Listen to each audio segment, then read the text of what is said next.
Cageside with John Morgan.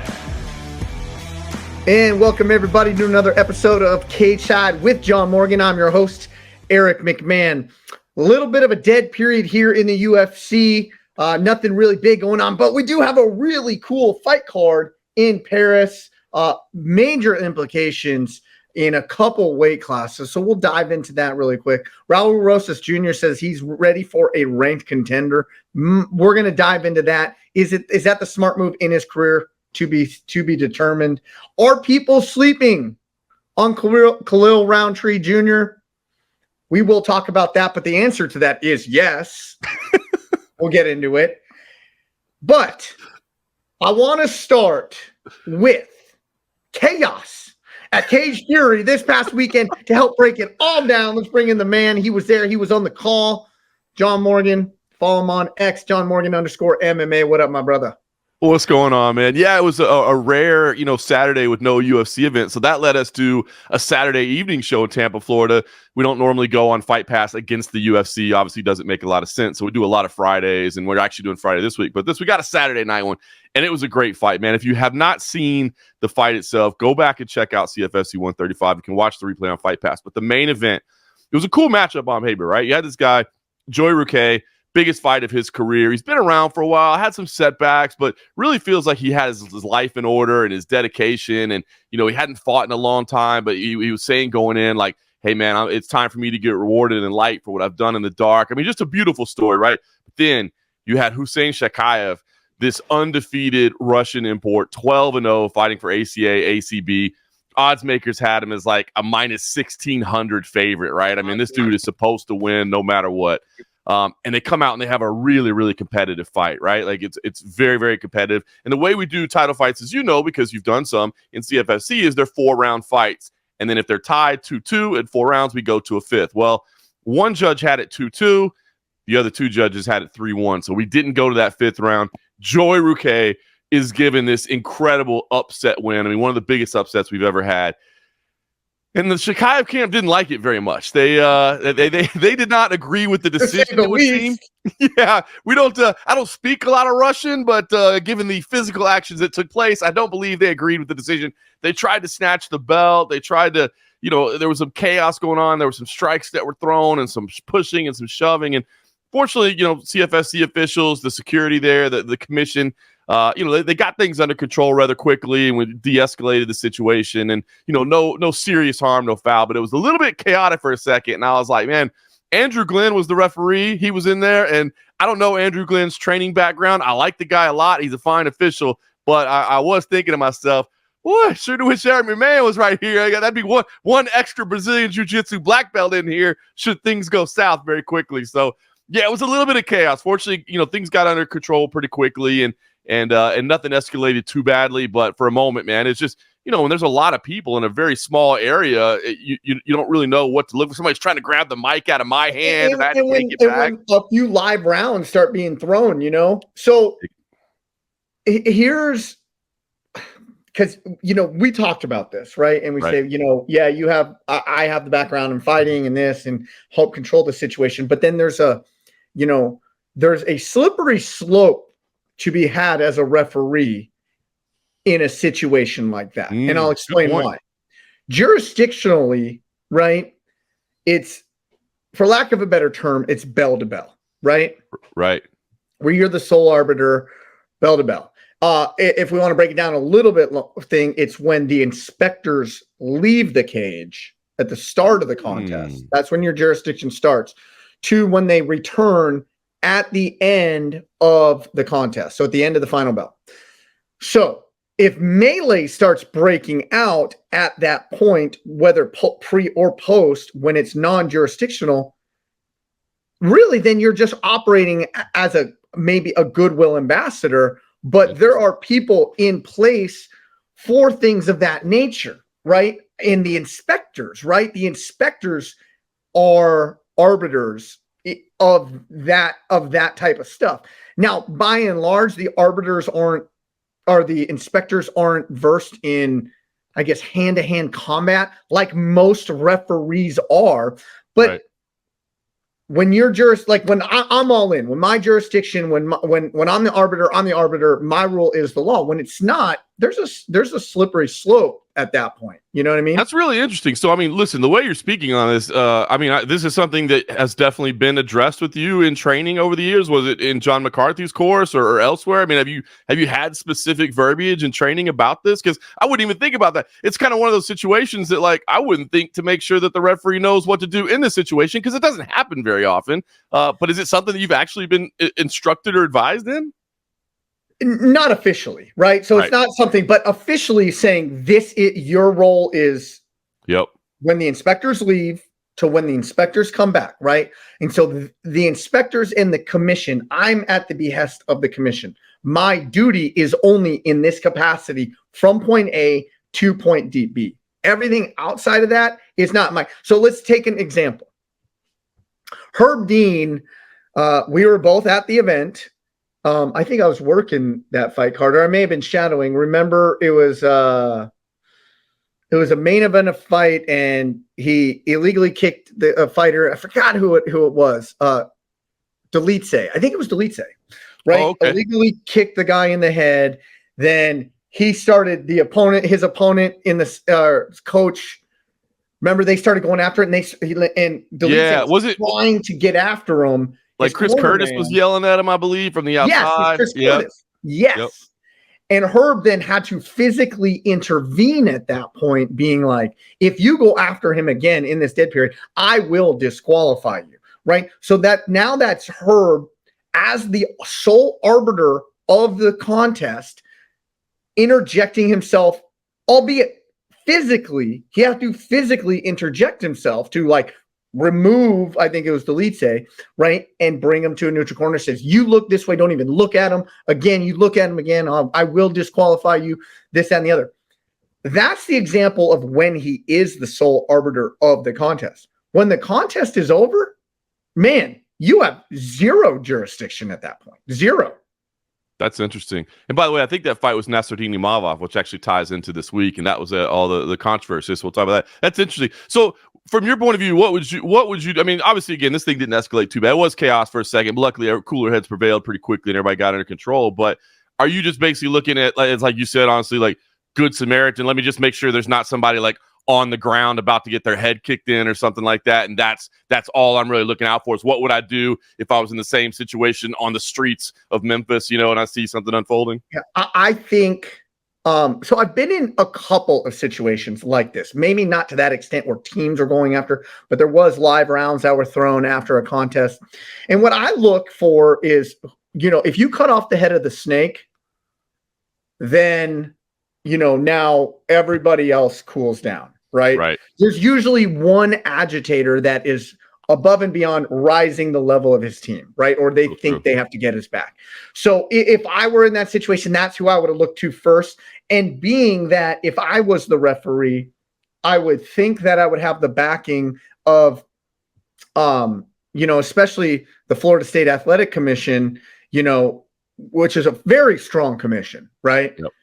So, what I think I would have done is whoever the main agitator is maybe go there first, or probably even the fighter, of just taking the fighter to a corner and saying, you don't want to do this. I am the referee. I have the power, even though I really didn't, to kind of really put you in a bad place. You stay over here. Yep. Do not move. Yep. That's probably what I would have done. But in the mass chaos, especially if lives are flying, is it my job to put my body at risk at that point? It's not my responsibility. Now, would I probably done it for the sake of the commission in this? Probably. Yeah. But very cautiously as well. So yeah, definitely. Well, it was an unfortunate one. Okay. I was really proud of everybody that we got it under control quickly, and that we stayed, we kept Joey Ruquet in there to give his post-fight speech afterwards, right? To still get an interview with the man, because here he had delivered this amazing upset, right? And he had his wife and his kid with him, and he actually handed a belt to his son. And was his wife and his kid in the cage when all this happened? They were. Yeah, they were. Yeah. So it got a little bit chaotic there for a second. Fortunately, like I said, luckily everybody took it. And that's the things you worry about, right? Is that the people that aren't really there and capable of defending themselves or getting attacked. But yeah, he got to give his post-fight speech. It was a beautiful moment, man. And he got to thank his wife for supporting him and getting this, and obviously be proud of his son. So it was. I was glad that he still got that there, because I didn't want that moment to take away from his moment. Because because your first thing, as you said, you kind of neutralized everybody, and live it's like, all right, let's just get everybody out of here. So I got another question on this, right? Because I didn't see it. Who were they mad at? Who were they going after? Who was like the main agitator, and where was the anger directed? Was it directed at his opponent? I think it was honestly more at like the commission and the staff, like thinking that they had been wronged or something, more so than it even was at Joey. I mean, hey, they had just been in a 20-minute fist fight. You had all the chance you needed to swing at that guy. You know what I mean? I think they felt like they had been wronged. Truth be told, man, it was a really interesting fight. I got to go back and watch it, because 2 and 3, the final 3 rounds were clear, basically, right? Like 2 and 3, Joey definitely won because he was, amazing sprawls. Like Shakayev is the grappler, right? But Ruquet was just sprawling, defending, never getting taken down, and then just touching up the legs, right? And a bunch of nasty calf kicks, touching them up with the jab. That was clear.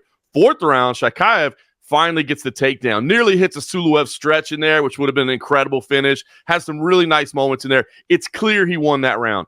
What it comes down to is round 1, where Shakayev had a couple takedowns that were successful, but didn't necessarily do much with them. And Ruquet got back to his feet right away. Ruquet touched him up with the jab, but didn't like rock him, hurt him. You know what I mean? So it was like a really one of those kind of razor thin rounds that it really came down to. So it was a close fight, to the point that I don't think anybody can say robbery, but I guess they just felt like, they had done enough to win. But it's unfortunate too, because you missed weight on Friday, the day before. You know what I mean? You missed weight. They actually, behind the scenes stuff, and they showed up to the arena way late, like several hours after report time. So, the commission didn't even have to let them compete. You know what I mean? If you don't show up on time, they don't have to clear you to fight that night. Fortunately, they said, hey, maybe there was a miscommunication, language barrier, whatever. We got you. You're here. Let's go. Let's fight. And then to do that as well, it was very, very frustrating situation. And scary, sounds like. Could be. It wasn't that bad. Like, it wasn't the point. But just in that brief moment, you don't know what's going to happen. You know what I mean? In that brief moment, that little chaos, you're worried it's going to set off bad. You know what I mean? But fortunately, it's a powder keg at that point, right? That's it. Taking one other person to do something to where, well, just out of curiosity, what did the officials in the cage do? Our offline conversation, I don't mean to air it, but it seemed like the CFFC personnel really jumped in to help. What did the officials, were they just being like, oh, everybody stop, or it was a team effort from everybody. Fortunately, the CFFC staff, you've got a lot of trained martial artists, so like they're willing to get in there and corral people and try to get control. And yeah, the commission was on top of it as well. The inspectors were there, the officials were there. I can't tell you I know exactly what everybody was doing at every moment, because there was a lot of people and a lot going on. And I had the important duty of protecting the microphone, sir. I could not let anybody. So let's talk about that. When they grab the microphone, that one guy tries to physically grab it out of your hand to make like a public service announcement. I guess so. Yeah, I don't know. I guess he was gonna make voice their frustrations over the intercom or whatever. So he tried to grab it out of my hand, and I was like Chael Sonnen out there. I was like, I can't let you get too close. I had to yank that microphone back. I was like, you're not getting this from me. You'll have to pry it out of my cold, dead hands. It's not happening. Yeah, so that was kind of a funny moment among all the chaos. I was like, it was kind of funny because I think he was just kind of looking. He just happened to look down and see that the microphone was in my hand. It was like we both had that realization of like you're gonna try to grab this, aren't you? And I'm like, no, you're not gonna grab that. So you're like, not today, boy. Not today, boy. Not today. I was like, I will protect this thing. So that was kind of a funny moment. So yeah, like you said, it wasn't scary. It was just like chaotic, but it was those moments where like, if everybody doesn't get this under control real quick, it's going to get scary. And fortunately it didn't. Like I said, fortunately everybody worked in tandem to get it all done. Well, go back, check it out, on the UFC Fight Pass, Cage Fury Fighting Championships. And it's such a great promotion. I can't wait to get out to Four Bears Casino, this week and ref that card. Danny Barlow, not Danny Barlow, Raheem Rambo Forrest is going to going out there to try and reclaim his his welterweight welterweight strap. And who's his opponent? Because there was Blaine Richards. Yeah, we had changes in both the title fights. So Blaine Richards is a really, really, really good late notice replacement. This is a really good fight in the main event. So I mean, it's a big opportunity for both of them. You know Raheem Forrest, you've seen his journey, man. I mean, obviously he was our welterweight champ at CFFC. He loses to Charles Radke, who's in the UFC now. Comes back, has another big win, gets an invitation to Dana White's Contender Series. Hated the matchup, right? I mean, they put him against Danny Barlow, who not only is another CFFC vet, but is another guy from the Memphis area, right? Yeah, you know what I mean? It's like, why do the two guys from Memphis got to fight each other for the spot in the UFC? So he came up short against Danny Barlow, who I know we all hold in very high respect there. So now he's back and he's trying to win the title, and he's really, really talented. He's been in some great fights.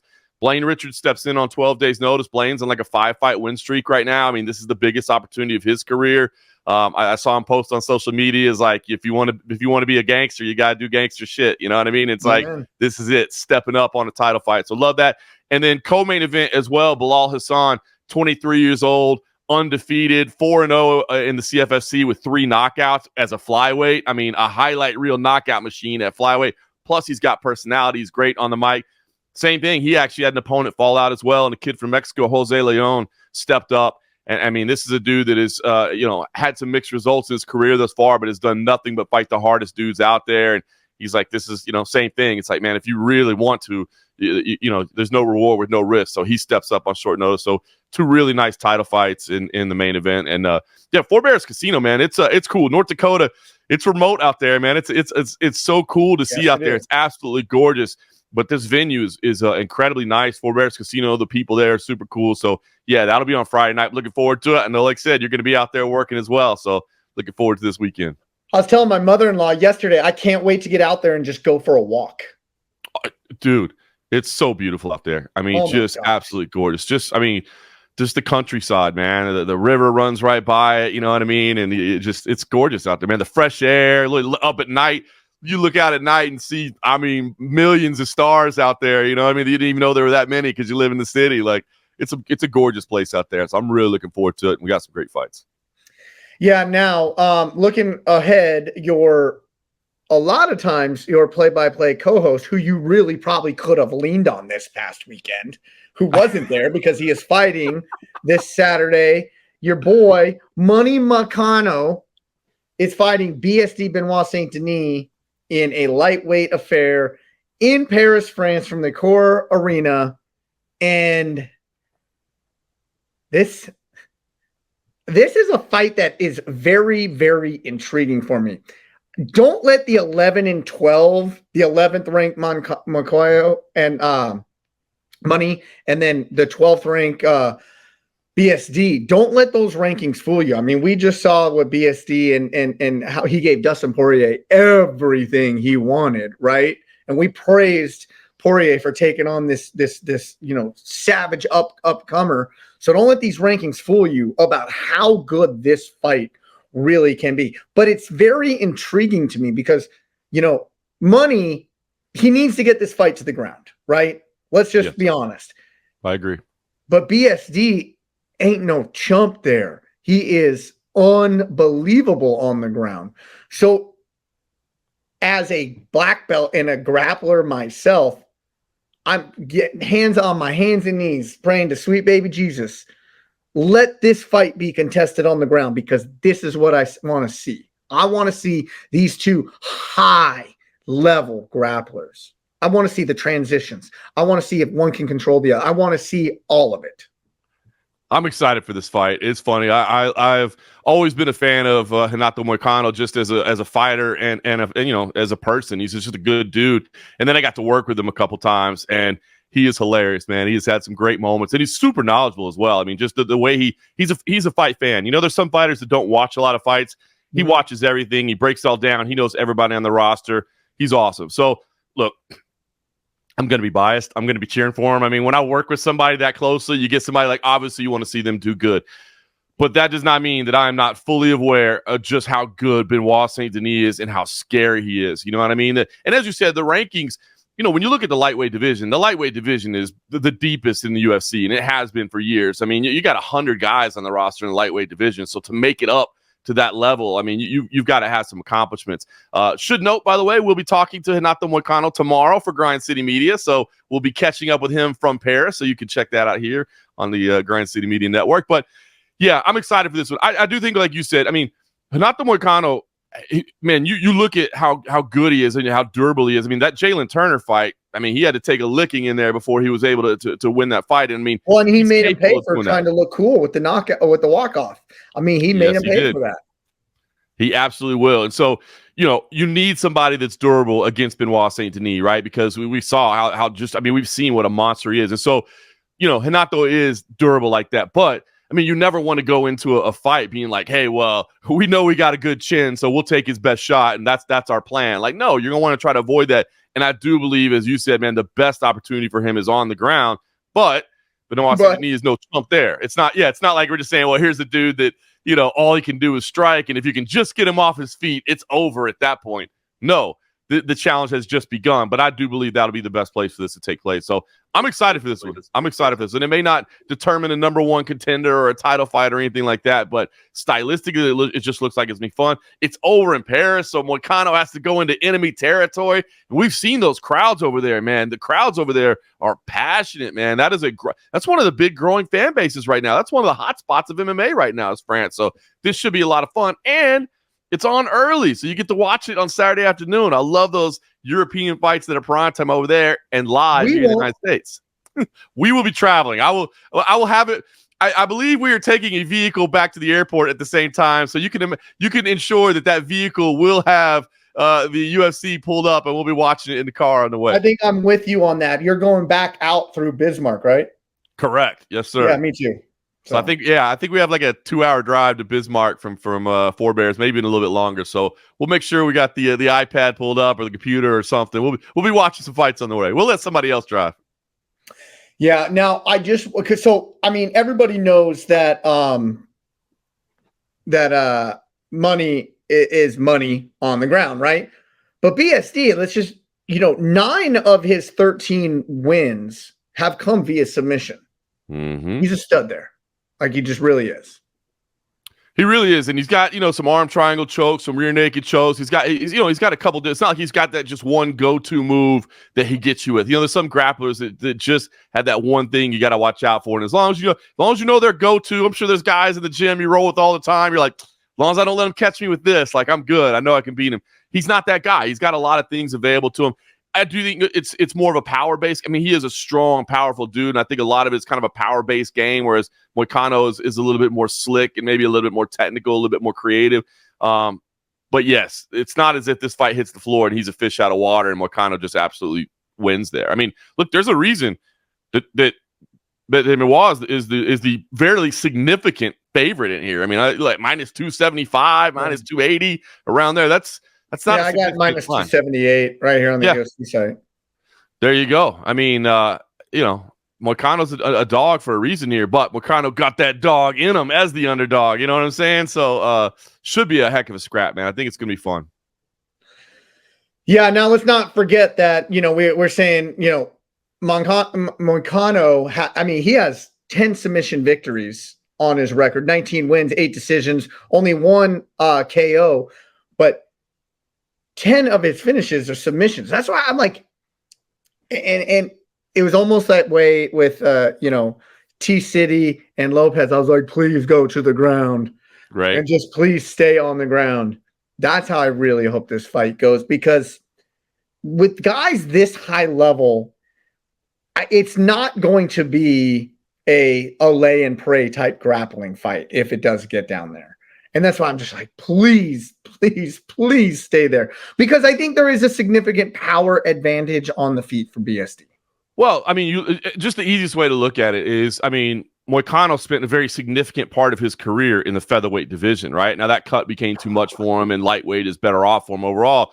Meanwhile, Benoit Saint Denis spent a very, amount of time in the welterweight division. I think he even competed as high as middleweight at one point. I mean, so it's like you have a guy that used to be a featherweight against a guy that sometimes you look at him and go like, how does he make 156 pounds? Like, what? That dude is big. So that, I mean, that in itself alone should tell you, yeah, there's probably a significant power advantage between these two. So I agree with you. Not again, Moicano's got a great chin. He's durable. But I just don't think a dude against a dude that big and that strong that you want to test it out and say, well, let's just go toe-to-toe and see what happens. So would the game plan be for Money is just kind of try and clinch him up early in the and just wear that gas tank out?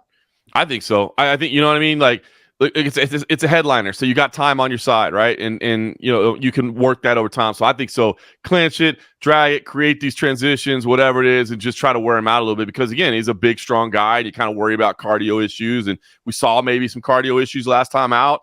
And so I think that's exactly what you push for. Now, again, I don't think you can just assume the dude's going to gas and be ineffective. He's not, but I think you're more successful late against him than you are early. Yeah. Oh, yeah. 100%. You know? Now kind of transitioning, great co-main event. It's got implications as well. We don't need to spend too much time on it, but Imavov versus Brendan Allen. Imavov coming in, big favorite, minus 245. I think he could be in a number one contender fight after this, or just be kind of sitting on the sidelines as the next man in line with a really if he gets a really impressive victory this weekend. Yeah, I think this is a big fight too. And Nassourdine Imavov, I think, is a little bit underappreciated for his skills. You know, he had a setback against Sean Strickland, I think, you know, people kind of looked at and didn't like that. And then obviously you had the clash of heads, and he's struggled to stay consistent. He's not a big talker. Like there's not going to be any pre-fight media buildup where he's talking trash, whatever, but he's just really technically sound. You know, he's got a well-rounded skill set.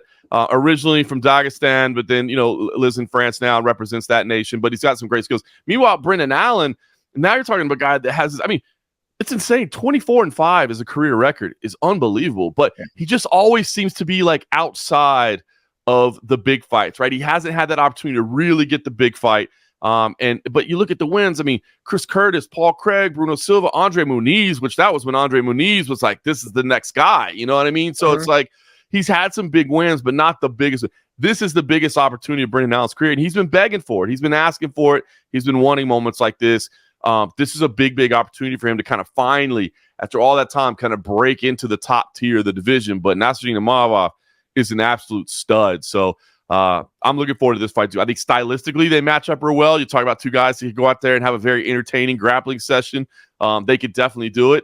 And you know, again, there's stakes in it as well. So I love the top two fights here, especially out of this lineup. I mean, there's a couple other names up and down, but the top two are the ones where you have the most at stake for sure. Listen, humans are going to be fighting each other, so regardless of if there's name value underneath, we're watching.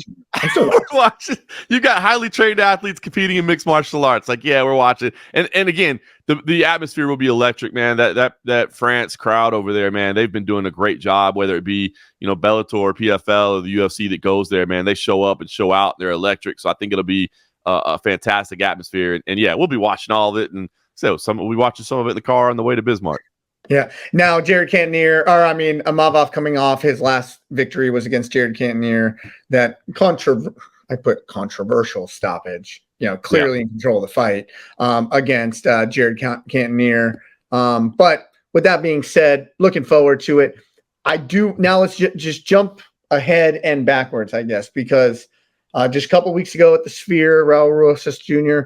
picked up another victory, but then he comes out this past week and he says he's ready for a ranked opponent. Now, I think just your common people will be like, with the hype behind this kid and, you know, just the lightning in a bottle that he has been, it makes sense, you know, but is he ready for it? And I don't mean, can he compete with a 15, 14, 13, 12. Yeah, probably could, right? Is it the smartest thing for him right now? Because now if you're going to ask me, like, is Bo Nickel ready for it? Like, yes, he's been competing on that world stage a lot longer and just like everything that comes with it. And I'm going to say that their careers kind of mimic each other outside of the age, right? So is a Bo Nickel ready for that, you know, ranked opponent? Yes, 100%. He's been competing on world stages for a long, long, long time. I'm a little uneasy about a 19-year-old kid who's literally got signed to the UFC when he was 17, saying, I want a ranked opponent against these, I guess, men, where I'm not disrespecting Rosa, calling him a child, But I just think it's different. I mean, and I would rather see the star power of, like, you know, the Mexican heritage, the everything. This kid has star power. I don't want to see, you know, some trajectory of that stopped, because we've all seen the cautionary tales of we push somebody too far, too fast. You're 100% right on everything. And that was one of the biggest concerns I had for him even getting to the UFC so early in his career, right? Is because you reach a certain level where now you can't stop anymore. And getting into the top 15, like, yeah, I mean, then that's when you're at that moment. Now, you know, I think you hit the nail on the head, right? Like, do I think him, and I look at the rankings right now, do I think him versus Montel Jackson would be a competitive? Yeah, he could fight Montel Jackson. You know, Jonathan Martinez, okay, stylistically, you know, Dominic Cruz in there. That veteran savvy, but, you know, maybe the passing. But then you start getting up, and there's nowhere to go from there. Like, if you win that fight, then you're in there. Now you got to fight everybody in the top. You can't get out, because now you start getting that big money contract, and now you've got the ranking, and so you can't just continue to fight unranked opponents. Now, I will throw one caveat in there that I did, you know, see an interview that he did, I think, this past week, where he said, you know, he wants to retire by 25. So, and if that's the case, then yeah, maybe you step on the accelerator a little bit. 6 years, John. I know that's still a long time. That's what I'm saying. Maybe you step on the accelerator, because you're saying I'm you know, not here for a long time. I'm just here for a good time. But yeah, I don't think you have to rush it. And look, there's a part of me that says I like to hear that from the guy, right? I mean, I like to hear from a guy. I'm ready for that level of competition. Now, what you hope is that somebody around him is saying, bro, we know you are, but we're not going to go there yet. And let me explain why. You know what I mean? Because it's such a battle, right? Like, literally, and I think Chael Sonnen has said it, and it sounds funny, but it's true. Like, your goal as a fighter should really be to make the most money you can make against the easiest opponent you can possibly face. You know what I mean? Like, as dumb as that sounds, that is actually the smartest thing you can do. Like, what is the most money I can make against somebody who I know I can whip their ass? If you could secure that contract, you're doing well for yourself. And I don't know what he's being paid right now. I know that they see the star power in him. I know that they committed to him, and I don't think he's on your typical entry-level UFC deal. I think they've already kind of rewarded him with some good money.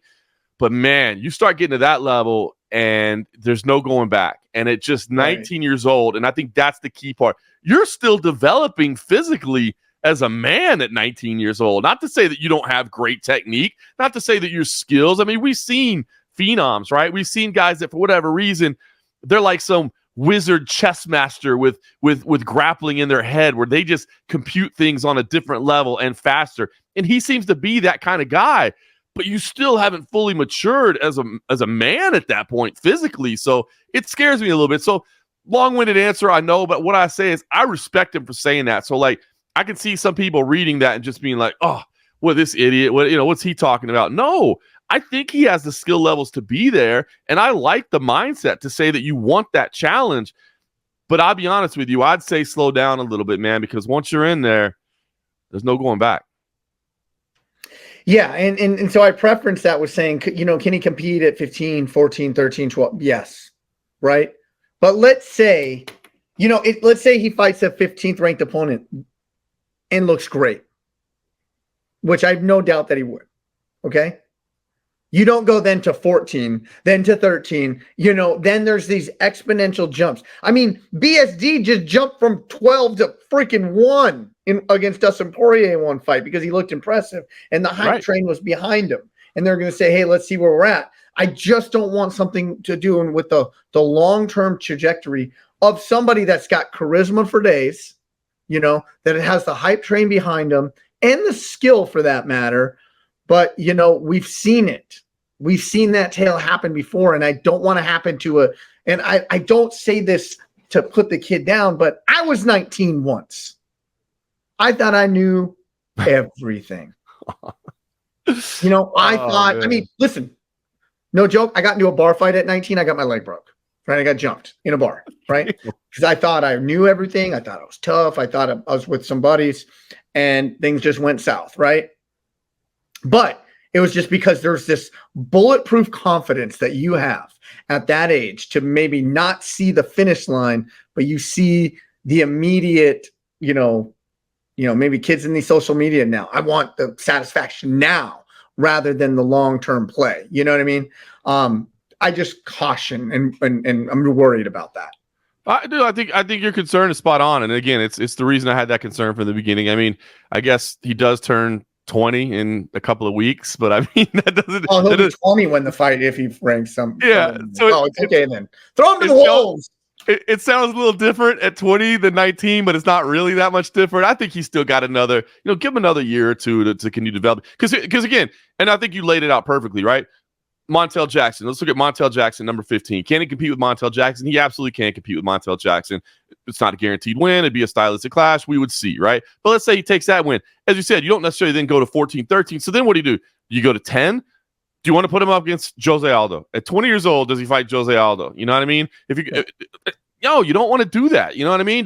Cheeto Vera at 7. Do you put him against Cheeto Vera? I mean, I don't think you want to do that. Now, again, competitively, does he have the grappling skill set, especially to compete? He does.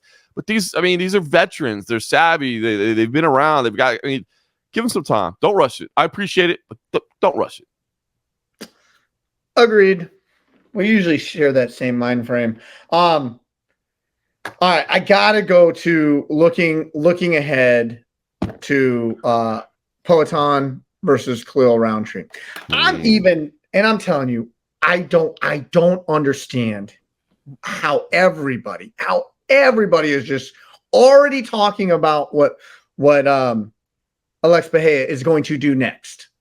They're already talking about that. I'm just scrolling through social media and a group of local fighters here. They were saying, hey, this, that, and the other, and then whoever wins between something's going to happen. Stipe is going to pull out. Jones is actually going to fight Aspinall. The winner of that is going to then fight Poatan. And I just chimed in. I said, I don't understand how you guys are counting out Khalil Rountree Jr. so damn fast. You're already looking towards that. And then it's just, I don't think, actually, I know he is not getting the respect he deserves. He is going out there. What he is doing right now, Rountree, is going out there and murdering people. That's why he's in this spot, because he's been out there and he has been murdering people. Like, this is a clash of, maybe a more of a traditional kickboxer in Alex Pereira versus a Muay Thai wrecking machine right now in Khalil Rountree Jr. And in my humble opinion, out of watching both these guys fight for a very long time, I put this fight as a pick'em. Wow. I really do. I think Khalil Rountree Jr. is that big, that fast, that strong, and that skilled that he competes with Alex Pereira.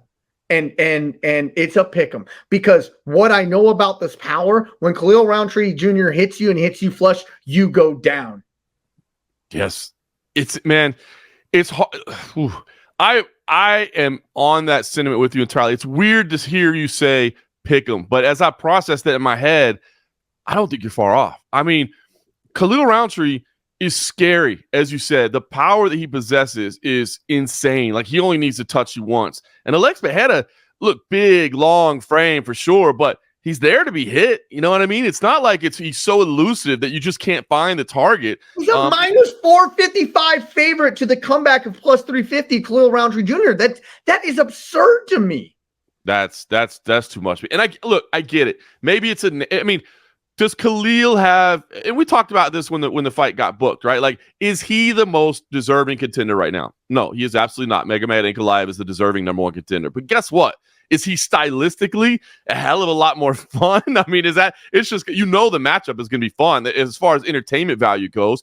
And does he have the ability to do this? He absolutely does. He's got one-shot knockout power. If he can land, he can cause problems. And I don't think Alex Pereira is the kind of guy that would overlook him. I think he does take every challenge seriously. I do not believe this is a situation where Alex Pereira is going to come in here and have not even trained, have not even been thinking about this guy. I think he respects the tools. So I don't think it's a trap fight for Alex Pereira. But to anybody that is already booking plans and already, looking past this fight as something that's just downright easy for Pereira, it's not. Rountree has the ability to finish things in one shot, and there is the ability to touch Pereira. So I love this fight. It's funny. I remember, I was flying back from a CFFC event and actually ran into Khalil Rountree the day after the fight was announced in the airport here in Las Vegas. He was heading out of town. I was heading back in. And I couldn't help but just smile and walked up to him. I was like, bro, I'm just happy for him. You know what I mean? I've seen the guy develop and mature and grow. I got to see him compete as an amateur and comment on some of his fights for Tough Enough here in Las Vegas. So when you see somebody go from an amateur with dreams all the way up and they make it to the UFC and then they get into a UFC title fight, I mean, you're just happy for him. Mm-hmm. But I've also seen, since he was an amateur, how scary and dangerous he can be. And, there was a time where maybe he wasn't as busy as he should have been, because whether it had been a mental block or whether it had been because he was concerned about cardio or whatever it is, there was a time in his career where he didn't necessarily pull the trigger the way he should. I'm here to tell you that time has passed. He now will pull the trigger on you, and he's pulling the trigger of a cannon. He is a different fighter since he has been training in Thailand. 100%. And this is what I want to tell everybody who's going to go look back and they're going to say, like, oh, he's got multiple losses. He's been knocked out. Alex Pereira is not going to take him to the ground. No. They're not going to make this into, and he's not going to get stopped by elbows, by ground and pound elbows, right? That's not the way this fight is going to go down. So if you were going to say, how would I put Khalil Rountree Jr. versus Ankalaev or something, the skill set is completely different. That's why I'm looking at this. Styles make fights. And this one it's just a scary proposition for both guys. Like, I'm not looking at this and saying that Alex Pereira isn't going to just one punch put him out, because it's plausible, if not likely.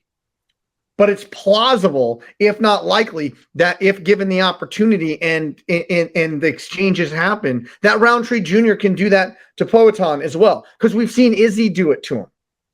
Now, granted, at a lower weight class, and weight cuts could have had something to do with it, but I'm just saying that this guy is on that level of striking. Yeah, he's not a two-time glory, champion, but he's on that level, and I'm telling you, he's on that level. Well, and that's why I was playing it through my head. You said you put it as a pick 'em, and at first I'm like, whoa, Eric, I know this is competitive, but slow down a little bit. But then I'm like, well, hold on. They basically have to engage each other where both of them are best, right? You talk about styles make fights. Let's say Khalil clocks Alex, right? He rocks him a little bit. Alex is wobbled. What does Alex do at that point to change the game? Does he shoot in? Like, he's like, oh, tasted that power. Nope, going to the grappling. Wanted to put on a show for the fans, but nope, we're just going to wrestle this dude. We're going to take him down because we know he can't get back up. Like, no. I mean, not that they don't both train grappling and they aren't both well-rounded martial artists. At that high level, everybody's training everything and everybody's good everywhere, but not at the elite level. You know what I mean? So I don't know that either of them really has a plausible plan B other than to just engage each other where they're both absolutely best at, which is why I think this fight is going to be so fun. And yes, why it is dangerous, because where they're both best at is the type of place that you get finished badly in powerful fashion. You know what I mean? So, like, that's a great way of putting it. You know what I mean? Like, I don't know, when they announced this fight, I couldn't believe anybody pushed back. Like, that's how I know if you're a fight fan or not. Because if you were a fight fan and they announced it, you were like, well, damn, I never thought about that fight, but let's go. You know what I mean? Whereas if you're like, oh, I don't want to see that, that's ridiculous, then what are you talking about, man? Like, again, and I don't mean that as any disrespect to Magomed Ankalaev. He is the deserving number one contender, but we know the UFC doesn't work that way. It's not always champ versus number one, and that's it. You know what I mean? They get some flexibility with timing, with just ability to make good fights. And I'll be honest, when they announced this fight, I had never once thought about this is probably a likely next matchup. But as soon as they announced it, I'm like, count me in. Yeah.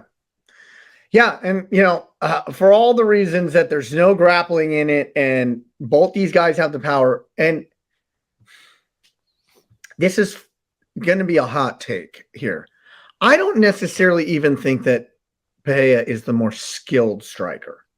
Ooh. Like, I think, right? Because, like, what does he have, right? He is exceptionally great at a few things, right? That low leg kick, and he's got that left hook that will literally turn anybody's lights out in this world. Guess what? You hit John Jones clean with that. John Jones going down too, right? Yes. He's knocking out anybody with that left hook, right? But then if you look at, a totality of Khalil Rountree's Muay Thai striking, am I going to say the skills are on the same level? I'm going to say the skills are on the same level. Right? It's a different style, slightly different style, but it is, if you're really going to break them down, they're way different strikers, right? They really are. I think it's going to be a little bit harder for Peloton to then close that distance than it would say against somebody like Izzy, who's going to kickbox with you the way that you kickbox, because they kickbox very similar, Izzy and Pereira did, right? And so, right. But I don't think Rountree is going to kickbox him that way. He's going to be push kicking. He's going to be attacking that lower leg of Alex Pereira, and I think he's gonna do it good enough that it's gonna pose a lot of problems. Now, the difference is it only takes one with Alex Pereira. So that one, it could be the first punch of the fight, or he may be able to get outpointed over the course of a long period, or Rountree Jr. may fold his knee up too, like he did, a couple years ago with that, this poor young man, that his knee will never be the same. Well, Duskus Wakaskis, man, that highlight was scary, man. It was one of the most horrific leg injuries I've seen. And I've seen a lot of compound fractures, but that was disgusting. That was absolutely disgusting. It was just mean. You're so right, man. I think you laid it out perfectly when you're talking about the stylistic matchup, because you're spot on. It's the style of kickboxing he has, where he's got those two tools that he's really good at, and he's trying to set the traps to get you to set up for those, right? Whereas the traditional Muay Thai style is more like I'm standing square to you, and I'm going to throw my weapons at you, and we're going to see who falls down first. You know what I mean? Yeah, but I can keep you at range with my push kicks. I can keep you at range with these teeps. I can keep you at range with feints, and it's just different. And if they both throw big shots simultaneously, I think Rountree might be able to land first. It's just to me, I'm fascinated by the match. It might not last long. It might be over early. You know what I mean? And look. Maybe Pereira does go out there and just starch him in the opening round, and everybody goes, "Oh, see, I told you this was dumb." Yeah, but Eric's an idiot. Yeah, it could happen. But I'm telling you, that's what's exciting about it, right? Like, this is the type of fight that if you're a fight fan, you want to, even if you're the most casualist of fight fans, and this is true, because look, you and I love grappling. Like, you and I love a good grappling match where strikes aren't even being thrown. I love it. But, man, when you got two dudes that hit hard, that are as big as these two guys are, they're as exciting as these two guys are, and they're going to go toe-to-toe, you don't even have to know anything about MMA to know that, the tension that's going to be in the air as they approach each other is going to be insane. So, yeah, I love this fight, man. I think you and I are on the same page with this one, man, where, again, it was not a fight I expected. But like I said, as soon as it was announced, you just start playing out the scenarios in your head of how this thing's going to play out, and every single one of them is violent. Yeah, it's going to be what I can tell you is that it's going to be scary. These strikes being thrown at each other. It's gonna be frightening. Like, if you were in there and gosh, I don't know who's reffing this fight, but to be in there and to hear, I can't tell you, and you know this because you're sitting Cageside, but a lot of times it does not compute on television to being right there when these dudes are throwing at each other. And it's just the thudding nature in which it lands, and you're like, and that's what I always said about what separates this level from the other than the skill set is, crystal clear and it's perfect. But the amount that the power and speed in which these dudes throw with and what they can absorb is, and so that's all I say is this, it's going to be, it would be terrifying just as, just a normal person sitting right there Cageside. If nobody knew anything about MMA and they weren't fight fans, and you said, come sit next to me, I'm calling this fight, sit down, and you saw these two behemoths just throwing everything at each other, because that's what's going to happen here. It's funny you were talking about the sounds. We were talking about this past week on the call at CFFC. It's at every level of MMA, right? The high kick that hits the glove, that slaps, that's blocked, always makes the crowd go crazy, right? Because it makes this loud pop. But it didn't land. It got blocked, you know what I mean? But everybody goes, oh! But it's those ones that somebody digs a shin right into somebody's thigh or right into somebody's, and the way these two guys throw, you've been in there, you've been right next to it. I know you can hear that sound in your head right now, where it's just that thump. Yeah, and you're just like, oh. You see the guy kind of try to poker face it, oh, I'm good, but you know how bad it hurt. And they both had the ability to do this. So I think, it's interesting, right? Because if Peloton wins this, he's already a superstar, and what he's doing. I mean, who knows? We got to let the heavyweight division play out. I know that Dana White has said he doesn't want him to move up to heavyweight, but there's a real possibility he could, because that power does translate even to heavyweight. And it does sound like Stipe and John may not go beyond their fight in November. So there's a lot of stuff that could play out on the horizon, and there's still a lot of big things for Poatan to accomplish, even though he's already accomplished so much. But the chaos that would evolve from Khalil Rountree Jr., and I'm telling you, his story, and you're going to hear a lot more about it as he gets built up, but what he's been through, who he is as a person, just how thoughtful of a guy he is, like the way he would use the platform to better people and to better himself and to send positivity and messages out there. I mean, he's a good dude. He's a complex guy, a thoughtful guy. And like I said, I've had the opportunity to watch his career from the time as an amateur and seen him grow as a human being as well as a fighter. So I'm really, as just a fight fan, like you said, it's two scary guys going at it, and I don't see why anybody wouldn't want to sign up for that. But in thinking about like what a win would mean for each person and what it would mean for the landscape of the sport and all that, it's two just completely divulgent paths. But it would be amazing. There's nothing I love more. I met an amateur fighter this past weekend, and unfortunately ended up losing this fight. But he was just like, John Morgan, it's a pleasure to meet you.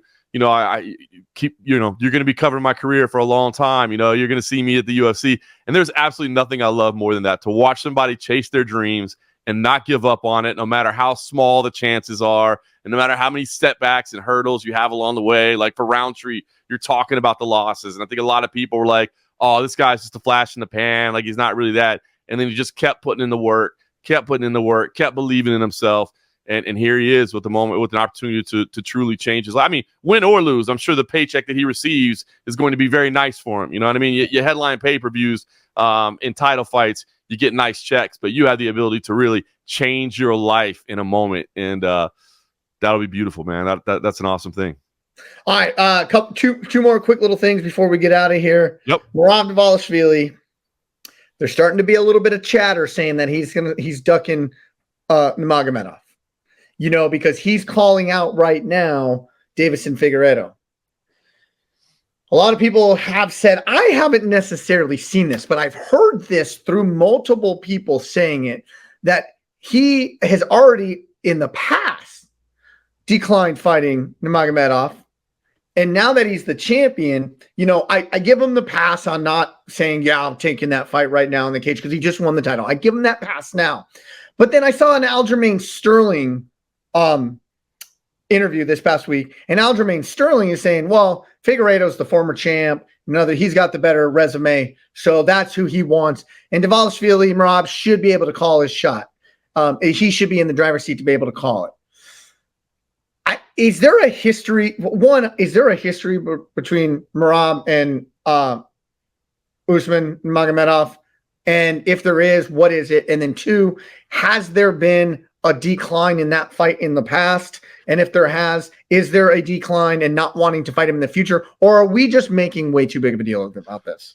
I think we're making way too big of a deal of it. I think people are wanting to buy into it because maybe, obviously you had a lot of Sean O'Malley fans out there, right? Obviously you have a lot of fans that would prefer a striker to be a champion rather than a predominantly grappler. And so there's a number of reasons. I don't know how you don't like Merab Dvalishvili, though. Again, you talk about a guy that has an incredible backstory, is an incredible human being. He doesn't finish people. That's why people aren't liking it. That's it. That's all it boils down to, right? They want to see the big knockouts. But I think Merab, look, I understand where he's coming from. I do think he's just trying to resume build, right? I think it's one of those things where, look, I think he does realize that Umar Nurmagomedov is incredibly good. Umar, I was calling him Usman. I'm sorry. Yeah, it's okay. I think you said Umar once and Usman second, but I get it. It's easy to mix them all up. These Nurmagomedovs, they're so tough out there. But Umar, look, I mean, there's no way that Merab doesn't look at Umar as a tough fight. Now, do I think that Merab is turning down anybody? No, but we just talked about, look, he's never had a chance to call his shots, right? Every time along the way, how many years was he asking for Sean O'Malley? He never got him. He never got to call his shots. Now that he's champ, I think he wants to call his shots. And I don't think he looks at Deiveson Figueiredo as like Devison's easy money. You know what I mean? I think he knows, but he wants to put as many champions on his resume as he can. And that's pretty cool to see. And I think maybe he thinks, building it up, because would it be a huge fight right now? Like, I don't know. So I don't get the idea that he's ducking him. I think, we talked about the night of because it was brought up at the Sphere, and he kind of talked about other stuff, but he kind of talked about everything that night. You know what I mean? It was a rambling mess. It was. I think he said the excitement got to him or whatever. So I don't get the feeling. But there's nothing wrong, I don't think, with asking for the shots. Now, even Sean didn't want to fight Merab. Sean didn't want to fight Merab at first. Remember, he was calling for another fight, and he was like, "All right, fine. You want me to fight Merab? I'll fight Merab." Same thing. So why doesn't Merab get to try to ask for somebody? Aljo, though, in the media saying it.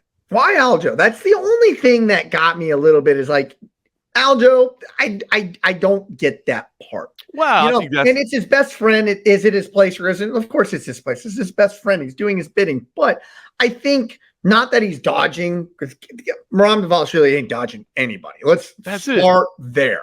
That's it. That's what I think is key. Well, I think for Aljo, I think Aljo feels a responsibility to his buddy, and Aljo obviously he's been the victim of a lot of online hate and a lot of criticism over the years. So I think he's probably trying to get out ahead of it for his boy and saying, hey, don't attack my guy over here. Like, I know what you're trying to say. I know what you're trying to do.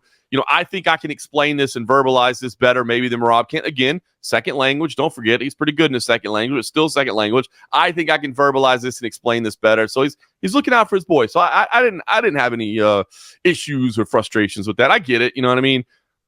But I was okay with it. And I don't think he's dodging anybody, man. And I think the fight will probably happen, to be honest with you. I think the fight will probably happen. That to me is, how much going into that fight with Sean O'Malley did we say, this could go either way. We'll see what happens. But Merab versus Umar would be fantastic. So I'd love that fight. And I think the UFC probably feels the same way.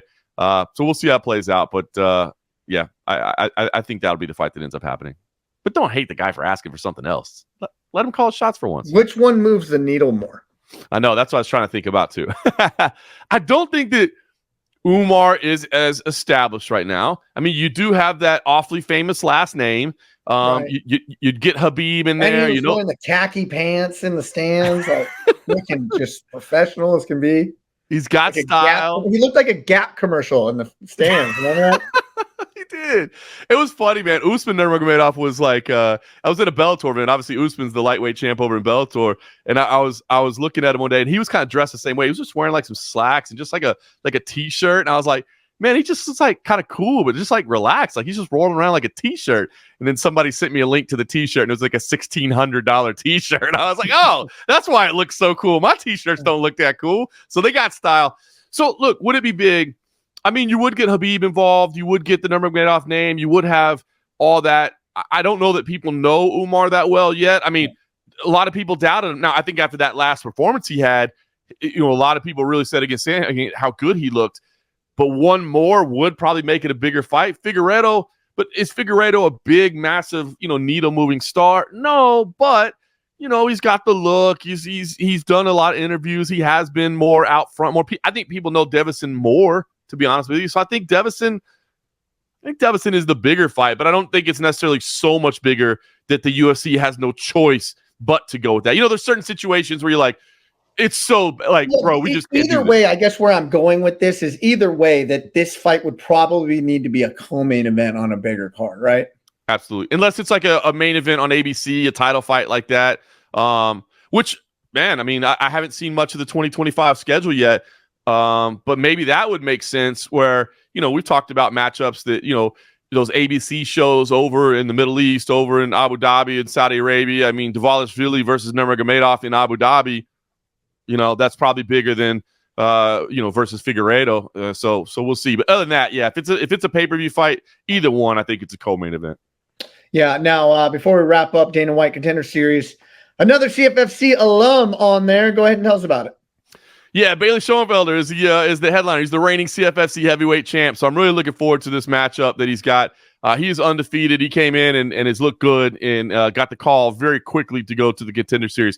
He's fighting a guy, and he's actually a massive favorite, Schoenfelder is, according to the odds makers, which was cool to see, because he's fighting a guy that's kind of a Kyokushin karate guy that's had nothing but knockouts in his MMA career, but hasn't necessarily fought the highest level of competition. Like, you look at who he's fought, he's got a first round submission against a guy that was 12-53. He's got his debut against the guy that in 12 seconds it was a knockout, but the guy was 1-12 coming into the fight. So it's a dude that's definitely dangerous, but I feel like Schoenfelder is more athletic and has more options available to him. So I'm excited for it.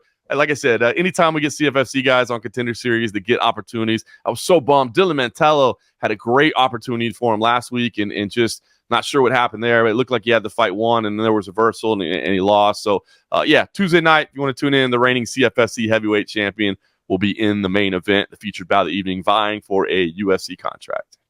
Well, and he's fighting out of Killcliff FC, so he's prepared. He's going against studs in the training room. And if you're a heavyweight, if you're a champion in CFFC, you're ready. You're ready for the call up. That's it. I mean, we do not have very many defenses of our titles in CFFC, because if the UFC doesn't call, then Bellator, PFL, one championship. I mean, once you get a CFFC title, most people realize that you're ready for the next level, because we try to give everybody the toughest test possible. I know that's challenging. Some people just want to stack their records early, but as we always say, man, if you're really trying to do this for the long term, man, the more the tests you can get early and really develop and prove yourself, it's beneficial, man, to have those difficult matchups early before the pressure's too bright and the spotlight is on you and you're on the big show. Face a southpaw, face a wrestler, face a striker. Get all those tough tests as early in your career as possible. So, tune in. Contender Series is fun to watch anyway. I mean, certainly for anybody that's a fight fan, I'm sure you're a Contender Series fan anyway. It's 5 fights on a Tuesday night. You know what I mean? Like, who doesn't want to see that? But yeah, CFFC heavyweight champ in the main event. Contender Series is so much fun too. I'll be there the next week. It. Did I tell you that? I didn't know that. No. October 1st. Nice. I'm gonna be seeing a lot of you. I know, right? So I will see you in Newtown. This coming I get out there Thursday afternoon. You'll probably already be there. Yep. I actually get there Wednesday afternoon. So I'll see you. We'll get together and hang out a little bit on Thursday when you get in town. Yeah, Jason Letterfine was like, "Hey, you mind flying in on Wednesday? It's a little bit cheaper flight." And I said, "My wife will kill me." I'm just being honest. I can't do this. Straight up. Sorry, Jason. Hey, you answered that question correctly. I'm not trying to spend more money than I have to, but I got to come home to this woman. So no, that's a pass. Well, with that being said, another a fun episode. Don't overlook Rountree. That's what basically came out of this episode. But Poton could come out there and just boom, and it be done with too. So just don't overlook them. That's all. That's it. All right. Well, we already know what you got going on this weekend. You already know what I got going on this weekend. Check us out. UFC Fight Pass Friday night, Cage Fury Fighting Championship from Four Bears Casino in Newtown, North Dakota, in the land of affiliated tribes. Great venue, great scenic area, cool casino. And Cowboy Cerrone's going to be there too, right? It's supposed to be there for a little Q&A or a little guest appearances. So I can see a couple frosty beverages maybe being. I can see us getting down after the show with Cowboy. I believe Cowboy Cerrone might be willing to consume a Budweiser or two. Call me crazy, but I believe we might be able to talk him into 1 or 2 Budweisers. Yeah. Go out on a limb there, John. You're going out on a limb there. All right. Well, with that being said, for John Morgan, I'm Eric McMahon. Enjoy the fights.